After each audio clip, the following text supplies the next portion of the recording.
It's felt like a bit of a roller coaster over the past 4 weeks for Disney World and Orlando vacationers, with exponential rises in COVID-19 cases on both sides of the Atlantic. But of course, vaccine progress has brought new hope on the horizon.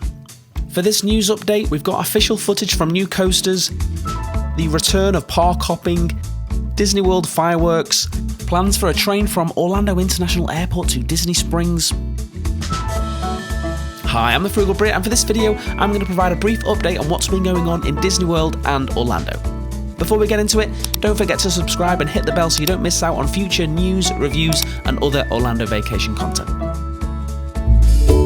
Disney announced in November that Walt Disney World will again allow guests to visit more than one theme park per day starting January 1st. As many of you will know, park hopping has not featured at Walt Disney World since reopening in July, limiting guests to one theme park per day in an effort to control attendance and thereby support safe physical distancing within the parks during the pandemic. Before we get too excited, the park hopper option will still need to use the new Disney Park Pass reservation system to book a visit to the first park that guests intend to visit on a particular day. However, guests will not have to make a reservation for the other parks they plan to visit that day, but they won't be able to switch parks until 2 p.m, at least initially. Disney will post its park hopper hours on the My Disney Experience app, so guests should check that before heading over to the second park of the day, as the start of the park hopping may change later in the year. Worth mentioning here that Disney is not changing its park capacities at this time, so the availability of park hopping may change daily in response to attendance. For example, you may see that Animal Kingdom will allow park hopping from 2 p.m. Whilst we still don't have full freedom that we've been accustomed to on our Disney World vacations, you can't deny that this is a very significant milestone in the pursuit of normalcy for Disney World vacations, and it seems likely that this could result in the return of the Epcot monorail service. Perhaps not immediately, with January and February being very quiet months, but March seems like a reasonable time frame. One of the best things about Universal Orlando Resort during the pandemic is that you have been able to park hop between Universal Studios and Universal's Islands of Adventure. And this has now been made even easier. Previously, if visitors wanted to jump from Islands of Adventure to Universal Studios, they had two choices. One was to enter Wizarding World of Harry Potter and hop on the Hogwarts Express. This provides a magical park hopping experience, but with a pretty long wait time to board the attraction. The second option was to simply leave your respective park and enter the next. The only issue with this is that Universal Orlando has been hitting capacity very often, especially on weekends, and if you left a park to enter another and it was at capacity, you would lose your spot in the previous park and have to join a wait list to see when you could enter. Universal has now found a third option that allows guests to effectively go backstage. Whilst visitors still need to check in with a team member, however, it seems this option is unlikely to attract big crowds. In other Universal news, the grand opening date and details for the first Super Nintendo World have been announced. A blockbuster $580 million expansion that'll bring Mario Kart and Yoshi's Adventure attractions to life at Universal Studios Japan. Super Nintendo World will be coming sooner rather than later to Universal Studios Hollywood and also to Universal Orlando Resort at some point, although given that Universal's Epic Universe Park has been shelved, unfortunately there is no guarantee actually, but it seems very possible that instead of seeing Super Nintendo World at a new Orlando theme park, we're more likely to see it as an expansion to Universal's Islands of Adventure.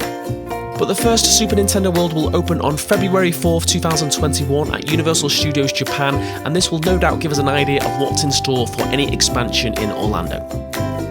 So the flagship attraction will be Mario Kart KOOPA'S Challenge, housed inside a recreation of Bowser's Castle.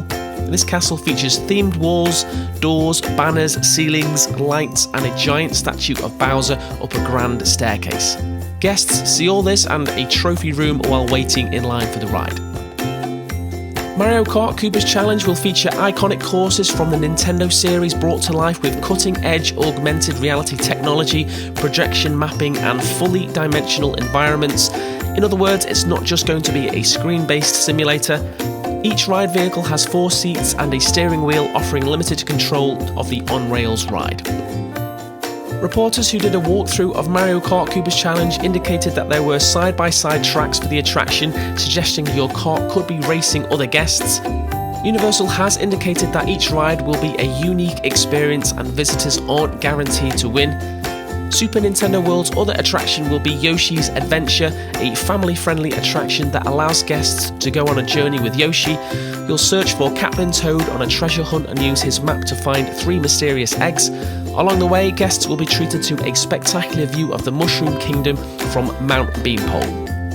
Not much more is known about Yoshi's Adventure, with it being the lower profile supporting attraction at Super Nintendo World. Seaworld has released its virtual POV that gives fans their first official look at what a ride on the park's upcoming Icebreaker roller coaster will look like. Obviously, this is a stylized CGI video. It's rather unlikely you'll be able to take a ride through snow in Central Florida. Over in Tampa, Busch Gardens has also published its official POV of its upcoming steel roller coaster, Iron Gwazi, which is set to be released in spring 2021.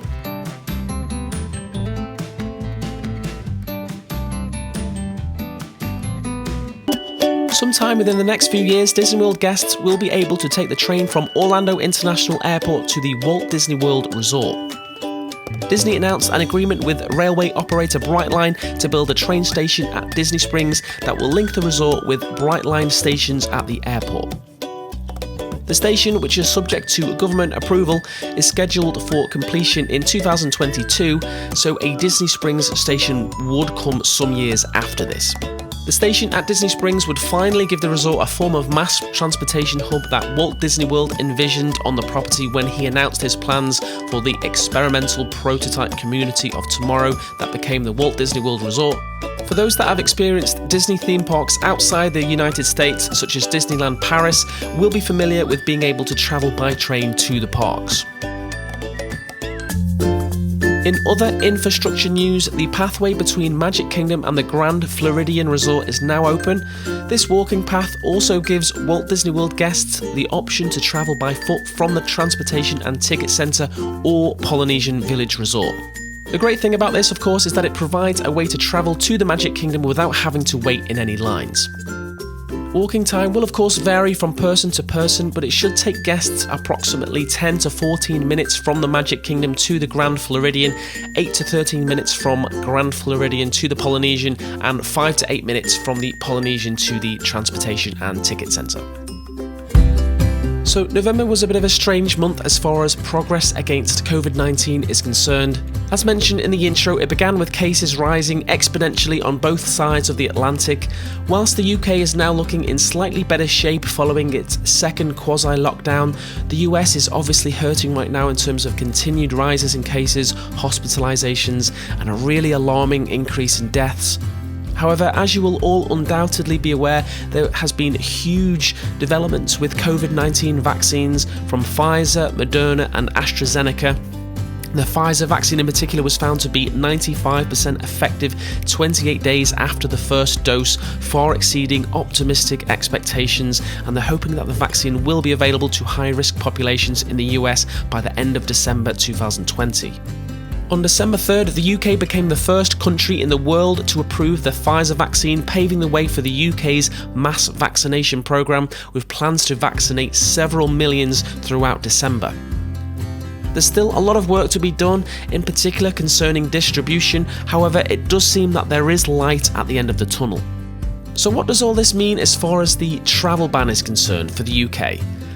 Unfortunately, despite these incredible breakthroughs, I still believe it'd be optimistic to think that Brits will be in a position to travel before April, in my opinion. However, despite this, if the AstraZeneca vaccine can be approved within the next couple of weeks, and if we can manage to get a meaningful proportion of the US and the UK vaccinated before the end of the year, then I might be persuaded into predicting a potential British invasion come March. Fireworks have officially returned to the Magic Kingdom. Whilst not as big and grand as shows like Happily Ever After, there are still pyrotechnic moments that add a little extra dose of magic to the projections on Cinderella Castle. The return of these fireworks marks the first time that fireworks have returned to the skies over Walt Disney World outside of testing. At this time, it is unknown when full nighttime spectaculars will be again shown at Disney World. However, the return of any fireworks is another significant milestone in the path towards normalcy. That's all from me, thank you for watching. If you're headed to Orlando anytime soon, be sure to check out my hotel and theme park reviews, my restaurant ranking guides, and lastly, if you're interested in future Orlando vacation content, don't forget to subscribe.